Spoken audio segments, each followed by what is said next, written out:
அத துக்கத்தோடு இருக்கிறவர்களை ரட்சித்து துக்கத்திலிருந்து விடுதலையாக்கி அவர்களை உயர்த்துகிறார்.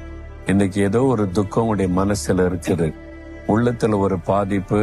அது உங்களுடைய பிள்ளைகளை குறித்த துக்கமா இருக்கலாம், உங்களுடைய குடும்பத்தில் ஒரு நிகழ்ச்சிக்கு துக்கமா இருக்கலாம், உங்களுடைய பிசினஸை குறித்த துக்கமா இருக்கலாம். உங்களை பாதித்த ஏதோ ஒரு விஷயம் துக்கப்படுத்தி கொண்டே இருக்கிறது. அந்த துக்கம் மாற மாட்டேங்குது, தொடர்ந்து வந்து கொண்டே இருக்கிறது. இல்ல, ஆண்டவர் அந்த துக்கத்திலிருந்து உங்களை ரட்சிக்கிறவர். அப்படின்னா துக்கத்திலிருந்து விடுதலை தருகிறவர், துக்கத்திலிருந்து ரட்சிக்கிறவர் மாத்திரமல்ல, உங்களை உயர்த்துகிறவர் என்பதாய் பார்க்கிறோம். வேத புஸ்தகத்துல யோபு என்ற பக்தன் ரொம்ப துக்கப்பட்டு கலங்கினார். துக்கத்துக்கு மேல துக்கம் அவருக்கு.